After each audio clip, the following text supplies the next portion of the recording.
Well, hey there. Thanks for joining me wherever you are in the world.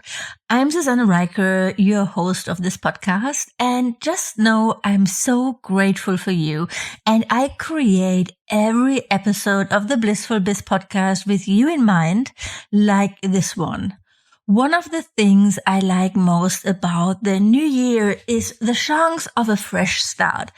I always dream about everything being organized and planned in order and ready to go.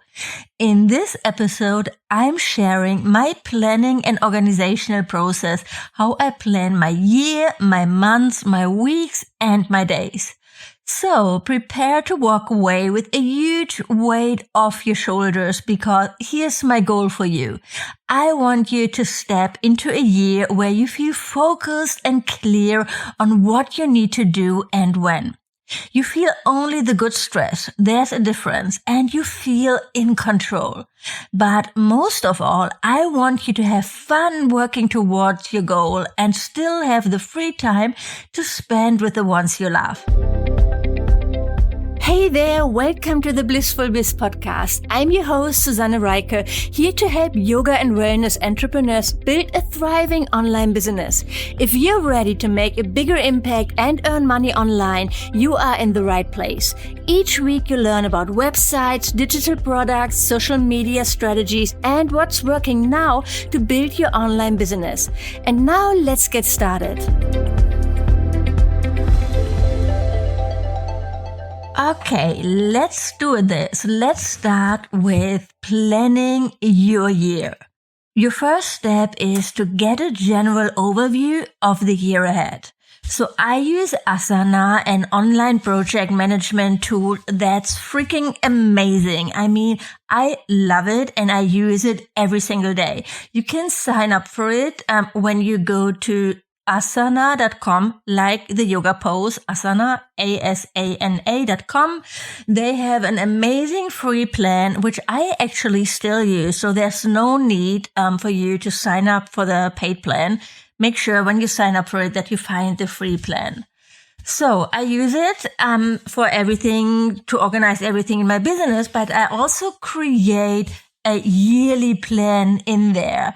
I create a new project with the board view, and then I create a column for each month and put in what I want to do that month as a task. I love it because it's so easy. I see it every day and I can move things around easily. It's just more flexible than anything on paper. And then let's face it, I'm traveling around in a camper van, so who am I kidding? I don't have the space to put up a calendar on a wall, which secretly I would love to do as well. So if I'm being completely honest here. So if you have that option, get yourself a big wall calendar with all the months and weeks on it. Write down all the projects and events that you already know about, retreats, workshops, holidays, maybe even some online course launches. This will help you get an overview of what's ahead. Hopefully you don't have any ugly surprises like a vacation 1 week before an important retreat you're giving for the first time. I mean, of course, a vacation is never an ugly surprise, but still, right? So you want to make sure that you have some breathing space between big events and big projects, and also really schedule in vacations, time off, anything that you already know is going to happen. And then take this opportunity to plan in some big things too, like starting a YouTube channel, your first yoga retreat, or an online course you want to launch. This will help ensure that you are going to work on your business in the next year, not only in your business. It's normal that you feel pretty specific about maybe the next 3 months or so and kind of vague about the rest of the year. At least that's always happening to me. I mean, who knows what will happen in 10 months, right? Or what you feel like really doing then. And that's okay. Just put in what you know now and get back to your plan maybe every 3 months or so. Move things around, add projects, and tune in with yourself. And if you still feel on track to reach your goals for the year, if it still feels aligned, and if you're actually happy with it. Next, let's look at the month ahead and create your monthly calendar. Some people like to plan 90 days ahead, like a quarter, but when I tried that, I always found it a bit overwhelming and too abstract somehow. I am better at planning the month ahead, but you can try both ways, of course. Find what works for you. So at the end of every month, have a look at the month ahead and plan it out in more detail. What's happening? What deadlines do you need to put in your calendar? What are you planning to create? What newsletters do you want to send out? And if you have a blog, podcast, or YouTube channel, plan the content for the month ahead as well. I normally do this in my digital journal, but you can also use a paper planner. So I really like the Full Focus Planner by Michael Hyatt, for example. Next, look at everything that you have planned for the month ahead and choose your big 3 for the month. What are the big 3 things, the biggest things that you want to accomplish? You probably have more things on your to-do list for that month, but focusing on your big 3 means that you are not going to get lost in the daily hustle, but instead you will focus on the tasks that are going to help you grow, that are helping you move forward. So in my case, my big 3 could be a launch, getting invited as a guest to a podcast, and that means like creating tasks like pitching myself to other people's podcasts, and setting up a new tool to track my results or something like that. Those could be my big 3, and I'm committing then myself to accomplish those tasks. And also really important, after each month, have a look at the last month and celebrate what you accomplished. We don't do that enough. Analyze your results, have a look at your numbers and goals and see where you are, and then plan the next month. Okay, after the month, you have your weekly schedule. Instead of just working on your to-do list and getting lost in the nitty-gritty jobs, what I like to do is to reserve time each day of the week for certain tasks to work on. For example, my week looks like Monday is my content day where I record new podcast episodes. Unless it's an interview, I write captions for social media and generally think about content. Tuesday, I have calls with clients. I record the feedback and critique for my Blissful Biz Incubator students. And when I have some extra time left, I also work on new offers or updates. Wednesday and Thursdays, I also have calls and work on offers or updates or anything that's on my to-do list for the week. For example, this week it's recording a new free training that I want to use as a lead magnet. And on Friday, I do admin stuff like bookkeeping, checking my financials, paying bills, tasks like cleaning up my email list. Those things happen on a Friday. And when I'm good, they only take me a few hours and I can take the rest of the day off. That's my general theme for the week. I don't have meetings on Monday and Friday, and I want to move to a 4-day week, but I'm not stuck on that because for me, it's more important to be flexible when it comes to my schedule. And for example, to be able to take an afternoon off when I'm not feeling so good or the weather is amazing and I want to go outside. And then I'm happy to put in some hours on a rainy Sunday instead. So a 4-day week, that means that I have to work from 9 to 6 from Monday to Thursday with no exceptions. That doesn't really do it for me. But of course, I have a different lifestyle to most people.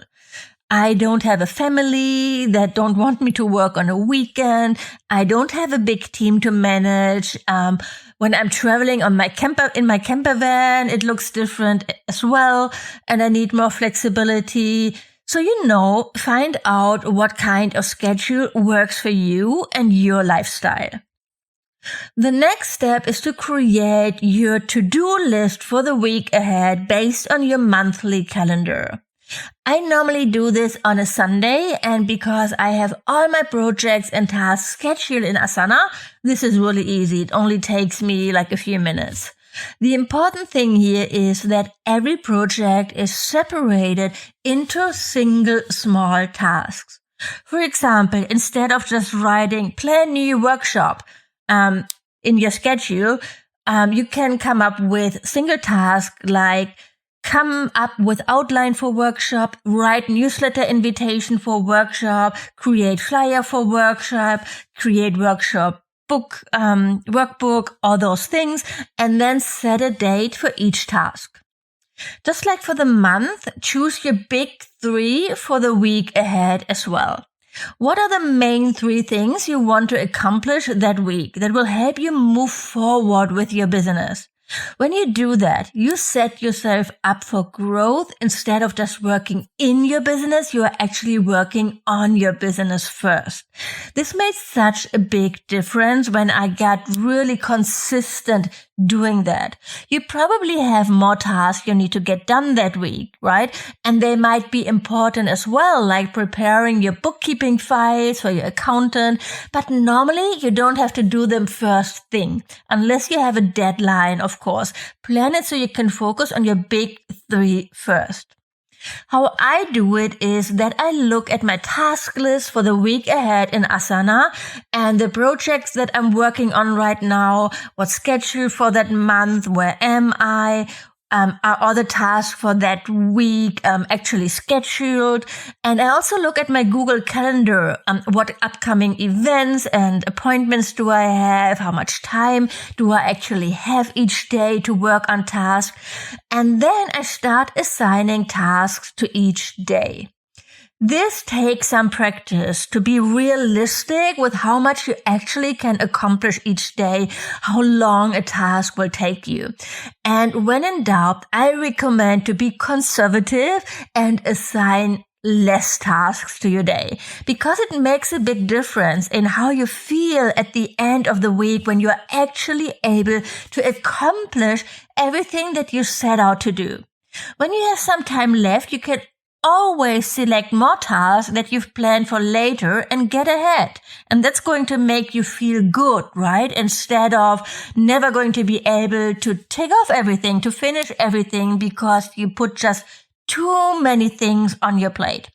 Because let's face it, when you're an entrepreneur, your to-do list is never ending. There's always something to do.